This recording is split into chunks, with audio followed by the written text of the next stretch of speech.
Hello friends, Namaste.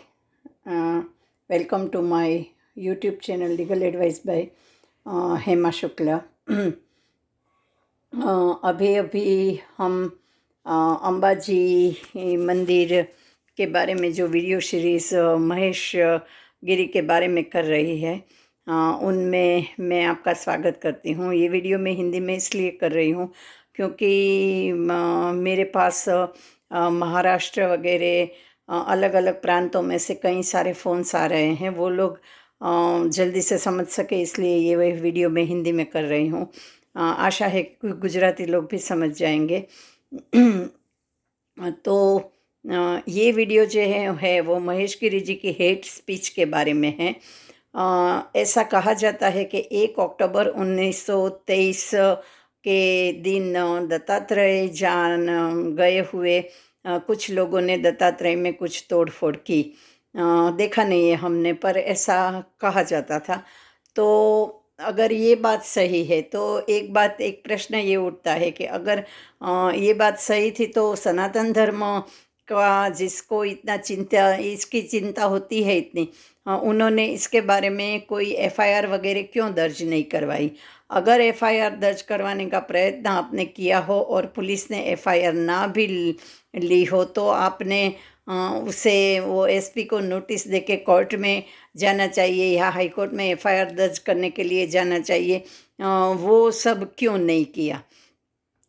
और वो करने के बजाय उन्होंने 28 अक्टूबर 1923 शरद पूर्णिमा के दिन भवनाथ जूनागढ़ भारतीय आश्रम में सनातन धर्मी साधुओं का एक बड़ा सा सम्मेलन बुलाया और वो सम्मेलन में उसने ये बहुत कड़ी हेट स्पीच दी, जो कि किसी धर्म के आदमी को किसी और धर्म के लिए बोलना नहीं चाहिए।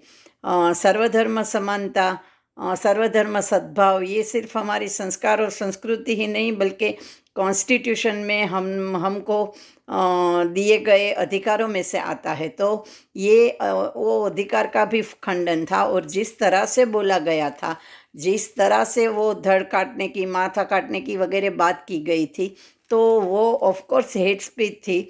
It is cognizable offence under IPC અને और वो कॉग्निजेबल ऑफेंस था।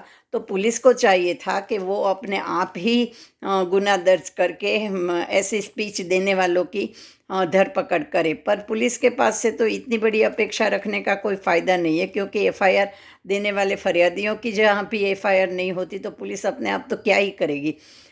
लेकिन ये जो है वो इसलिए सहन करने वाली या अच्छी बाबत नहीं है क्योंकि आज जो हमने किया है वो कल हमारे सामने भी हो सकता है। और कुछ न करने से ऐसे जो भी तत्व है उसका फिर हौसला बढ़ता जाता है और वो अपने आप को कोई रावण समझने लगता है। तो ये अच्छी बात नहीं है। एक बात कोई वीडियो में मैंने ये भी देखी थी कि इसके खिलाफ न तो कोई सोशल मीडिया ने या कोई पत्रकार ने या पॉलिटिकल लीडर ने कुछ किया है। अरे भाई, जब आप नहीं करते अपने धर्म के लिए, जब आप कुछ नहीं करते तो और लोग कोई क्यों करेगा और उससे अपेक्षा कैसे रखनी है? जो भी करना है वो आपको ही करना है। आपने हालांकि वो बड़ी रैली निकाली और ये सब किया, पर एक बात समझ लो कि ये जो अब टाइम आ रहा है ना, वो निवेदन का, आवेदन पत्र का, रैली का, नोटिस का नहीं है। अब बिना कानून के कोई सीधा होने वाला नहीं है। बिना पुलिस, बिना कानून के कोई सीधा होने वाला नहीं है। यहाँ तक कि पुलिस भी बिना कानून और बिना court, high court, supreme court के बजाय सीधी होने वाली नहीं है। तो आप लोग जो इतनी बड़ी संख्या में हैं, आपके धर्म के साथ और इतना बड़ी हेट स्पीच हुई है, तो आप लोगों ने इसके लिए क्यों कुछ नहीं किया? एक बार की बात है कि मैं जबलपुर ट्रेन से जब अहमदाबाद से जूनागढ़ आ रही थी, पूरी ट्रेन भरी हुई थी। मेरे साथ बहुत सारे जैन लोग पूरी ट्रेन से थे, जो जबलपुर से ही आ रहे थे, एमपी में से आ रहे थे, महाराष्ट्र से भी आ रहे थे। कोई यहाँ मसला हुआ था और इसलिए जो पेढ़ी है उन लोगों की, उन्होंने उनको आने जाने का किराया वगैरह दिया था और वो लोग यहाँ रैली के लिए आए हुए थे। दूसरी ट्रेन में वो वापस जाने वाले थे। आप जब इतना खर्चा कर सकते हो, ये रैलियाँ वगैरह कर सकते हो, इतने लोगों को बाहर से बुला सकते हो, तो आप एक छोटी सी एफआईआर दर्ज नहीं करवा सकते? या इसके खिलाफ कोई कोर्ट में नहीं जा सकते? और अदालत के लिए और कानून के लिए ऐसा कहा जा सकता है कि सोने वालों को कानून मदद नहीं करता। नहीं सुप्तस्य सिंहस्य प्रविशन्ति मुखे मृगाः। सोते हुए जो शेर होता है ना, उसके मुंह में आपो आप कोई शिकार नहीं आ जाता, वो उसके लिए उसको यत्न करना पड़ता है। तो कानून के मदद लेने के लिए भी आपको कानून के पास जाना होता है, जो कि कोई गए नहीं है। न तो सनातन धर्म वाले तोड़फोड़ के खिलाफ गए हैं, न तो ये जैनों वाले हेट स्पीच के खिलाफ गए हैं। तो और लोग तो कोई कुछ कर नहीं सकते ना। और ऐसी भाषा एक संत के मुंह से बिल्कुल अच्छी नहीं लगती। मैं दोनों पार्टियों को कोई चढ़ा बढ़ाने की या झगड़ा बढ़ाने की बात नहीं कर रही हूँ, पर मैं बात ये कर रही हूँ कि ये लोग अब हैबिचुअल ऑफेंडर होते जा रहे हैं। ना तो सिर्फ सनातन धर्म के लिए या दत्तात्रेय जी या कोई धर्म स्थान के लिए, इन्होंने तो हाटकेश हॉस्पिटल के लिए भी इन्होंने और इनके इलीगल एडवाइज़र ने ऐसे ही स्पीच का इस्तेमाल किया है।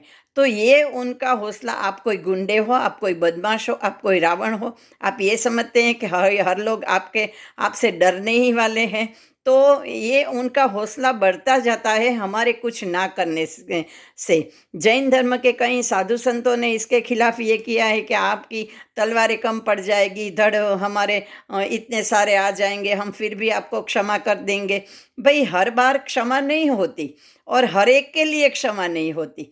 क्षमा भी अपनी मर्यादा में ही और उसके लायक व्यक्तियों के लिए ही अच्छी लगती है। ऐसे लोगों को अगर हम क्षमा देने लगे तो इनका हौसला तो और बढ़ जाएगा। तो ये जो सरेआम खुलेआम कानून का भंग करते हैं, उसका स्वीकार करते हैं, लोगों को धमकी देते हैं, और हम अगर इसके खिलाफ कुछ नहीं करते हैं तो फिर हमको शासन को या मीडिया को या उसको कोई उसके खिलाफ कुछ रोष निकालने का अधिकार भी नहीं मिलता। तो इसीलिए ये मैंने जो हेट स्पीच के खिलाफ ये वीडियो किया है, वो सिर्फ इसीलिए किया है कि सहन मत करो और डरो मत। आजकल का कलयुग का सबसे बड़ा प्रॉब्लम है कि जो गुनहगार है, जो गलत काम करने वाला है, वो नहीं डरता, और जो भोग बनने वाला है वो डरता है। निष्क्रिय जो बुरे लोग हैं, उसकी सक्रियता से ज़्यादा जो अच्छे लोग हैं उसकी निष्क्रियता बढ़ गई है, इसलिए ऐसे लोगों का हौसला बढ़ता है। आप इतने बड़े समाज में हो, इतना बड़ा इतने पैसे खर्च करते हो, इतना ये बड़ा करते हो, और आप अपने खिलाफ ऐसे लिए कोई कानून इस्तेमाल नहीं करते, तो फिर औरों को दोष देने का आपको कोई अधिकार भी नहीं मिलता। तो इसलिए ये कहना है कि ये इट वाज हेट स्पीच।